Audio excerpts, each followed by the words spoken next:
The rain was still falling when I pushed open the rusty gate of my son-in-law's house. Something inside me had been restless for weeks, a mother's instinct I could neither explain nor ignore. My daughter, Maria, had been missing for nearly a month. Police searches yielded nothing but frustration. Her husband, David, feigned ignorance, claiming she had run away. But I knew my daughter. She would never abandon her child or me. That night, driven by something deeper than reason, I slipped into David's property.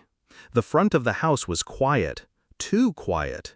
But in the back, behind a locked shed, I heard it, soft, muffled crying. My heart stopped. I forced the door open with trembling hands. The smell hit me first, damp wood, rust, and despair. And then I saw her. Maria sat on the cold floor, her hair tangled, her clothes filthy, her wrists bound in thick iron chains bolted to the wall. My breath caught, and I dropped to my knees beside her. "Maria!" I cried, cupping her dirt-streaked face. "I've found you! I'll get you out of here!" Her eyes widened, not with relief, but with terror. She shook her head, her lips quivering. "Help my son first," she whispered urgently. Her words pierced me. I froze. "Your son? But Maria," I choked, my throat tightening. "Your son is gone. He's been buried for 5 years." Maria's eyes glistened with tears, but she gripped my hands with desperation. "No, Mother, he's alive. He's here." The room spun around me. My grandson, whom I had mourned, whom we buried in a small white coffin, alive? I followed Maria's trembling gaze to the far corner of the shed. The shadows there were thick, almost unnatural. My heart hammered as I rose and moved toward it. And then I saw it. A small figure, curled in a filthy blanket, breathing faintly. A boy, frail, fragile, with Maria's eyes. My knees buckled and I dropped down.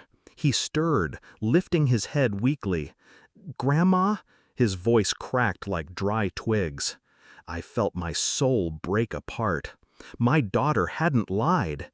David had staged his own son's death, forcing Maria to mourn while secretly hiding the child away, using him to control her, to chain her spirit as surely as her body. Anger boiled in me like fire. For years, David had masked his cruelty behind charm, deceiving us all.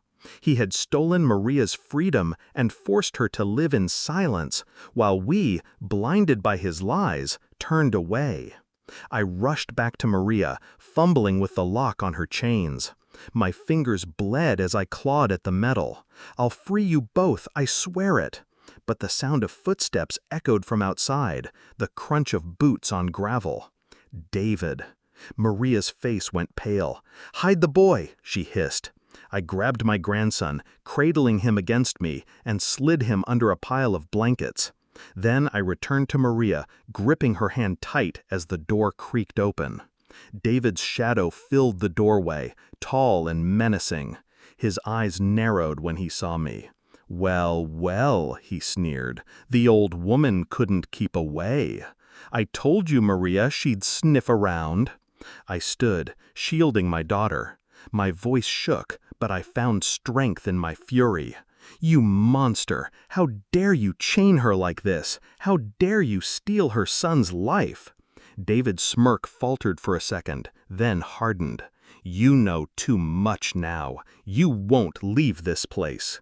Before he could lunge forward, Maria screamed, distracting him. I seized the moment, grabbing a rusted crowbar from the floor and swinging it with every ounce of my strength. It struck his shoulder, sending him reeling backward. "Run!" I shouted. I pulled Maria by the hand, dragging her toward the door. She stumbled, but adrenaline pushed us forward.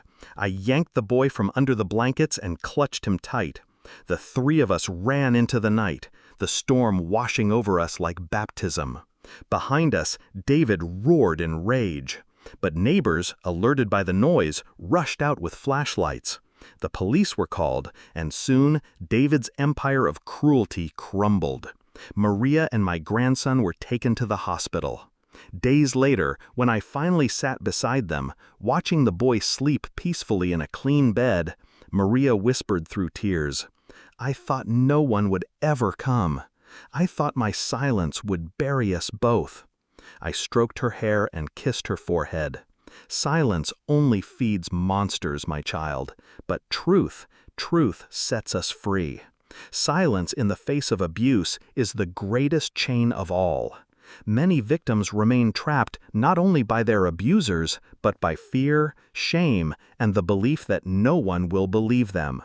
Yet truth, courage, and the refusal to ignore what feels wrong can break even the heaviest chains. Evil thrives in shadows, but when someone dares to step into the darkness with love and courage, light is born, and with it, freedom."